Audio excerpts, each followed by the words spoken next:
Bismillahirrahmanirrahim. Assalamualaikum warahmatullahi wabarakatuh. Alhamdulillahi wassalatu wassalamu ala rasulillah Nabiyyina Muhammadin wa ala alihi wa ashabihi ajma'in. Amma ba'd. Saudaraku yang dimuliakan Allah Subhanahu wa taala, Nabi Muhammad sallallahu alaihi wasallam satu ketika pernah bersama para sahabat radhiyallahu taala anhum di masjid. Kemudian datanglah seorang pemuda mengatakan kepada Nabi Shallallahu Alaihi Wasallam, ya Rasulullah, idzan li bizina. Wahai Rasulullah, izinkan aku untuk berzina. Maka para sahabat radhiyallahu taala anhum yang saat itu mendengar merasa geram, beranjak, kemudian mengatakan kepada pemuda tadi, mah, yang artinya diam kamu, diam. Maka Nabi Shallallahu Alaihi Wasallam mengatakan kepada para sahabatnya, biarkan dia mendekat. Kemudian ketika pemuda tadi mendekat, Nabi berkata kepada pemuda tadi,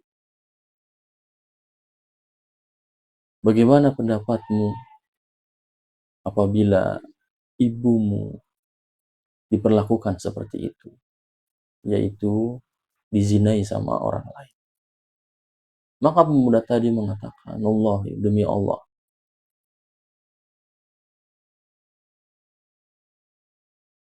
saya tidak akan ridho. Nyawaku sebagai tebusannya. Saya tidak akan rela. Maka Nabi Shallallahu Alaihi Wasallam juga mengatakan, begitu juga orang lain tidak akan rela, tidak akan ridho jika ibunya diperlakukan seperti itu. Bagaimana pendapatmu, kata Nabi SAW, apabila anak perempuanmu dizinai sama orang lain? Maka pemuda tadi juga mengatakan, Allahi, jiwaku sebagai tubuh, saya tidak akan rela, saya tidak akan ridho.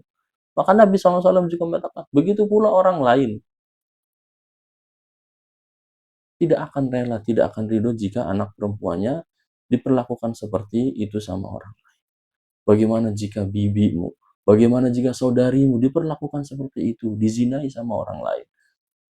Maka pemuda tadi juga mengatakan, demi Allah, jiwaku sebagai tubusannya, saya tidak akan rela, saya tidak akan ridho. Maka Nabi SAW juga mengatakan, begitu juga orang lain tidak akan rela jika bibinya, saudarinya dizinai sama orang lain. Kemudian Nabi meletakkan tangannya kepada dada pemuda itu sambil mendoakan, Rabbighfir dzambah, ya Allah, ampunilah dosa-dosanya, wa tahhir qalbah, sucikanlah hatinya, wahsin farjah, ya Allah, jagalah kemaluannya. Maka saat itu pula pemuda tadi tidak berzina lagi, dalam membenci yang namanya perbuatan zina.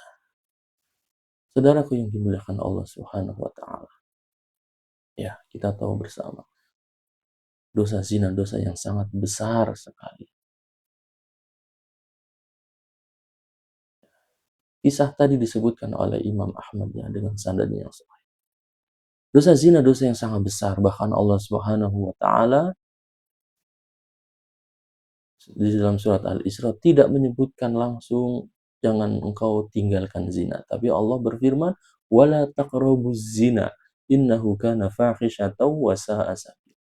Jangan mendekati zina, ya, jangan kalian mendekati zina. Mendekatinya saja sudah dilarang sama Allah. Innahu kana fahishatan wa sa'a sabila. Sungguhnya perbuatan zina itu adalah perbuatan yang sangat keji dan seburuk-buruk jalan.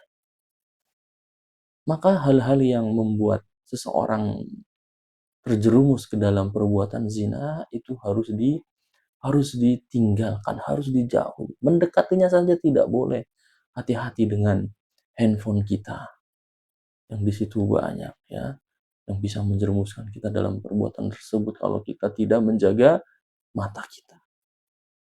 Allah sudah jelas melarang yang namanya ya, berkhalwat, berduaan, lelaki perempuan yang bukan mahramnya. Hati-hati. Apalagi kita sebagai orang tua harus punya rasa cemburu pada anak perempuan kita, apalagi kepada istri kita. Waliyadzubillah, jangan sampai kita yang disebutkan Nabi dayus, tidak ada rasa cemburu, giroh, ya, tidak ada apa namanya merasa tidak mengapa jika anak perempuannya dengan laki-laki lain. Waliyadzubillah, nasallamatan wal afiyah. Bukan hanya ada pahala jariah, dosa jariah juga ada. Kita melihat anak perempuan kita semisal dia tidak memakai kerudung, dia tidak memakai jilbab, terus sebagai orang tua, sebagai ayah tidak mengapa, dosa besar itu. Anaknya berdosa, ayahnya juga berdosa. Sampai ayahnya meninggal, anaknya nggak pakai kerudung, nggak pakai jilbab, dosanya ngalir kepada ayahnya. Itu baru perkara jilbab.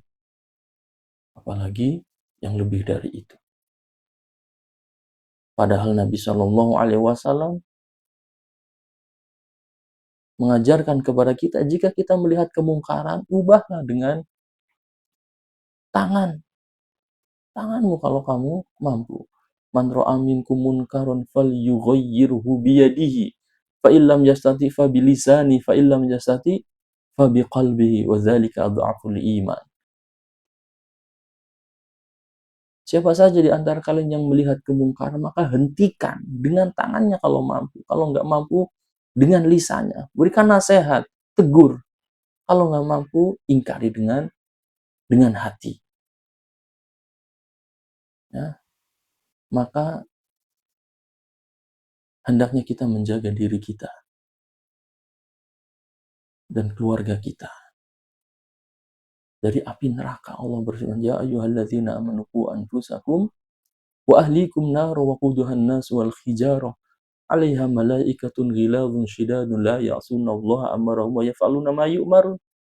Wahai orang-orang beriman, jagalah dirimu dan keluargamu. Kita diminta menjaga diri kita dan juga anak istri kita. Dari apa? Dari neraka yang bahan bakarnya manusia dan batu. Yang menjaga malaikat yang sangat keras, yang tidak pernah bermaksiat kepada Allah. Mereka menjalankan apa yang Allah perintahkan.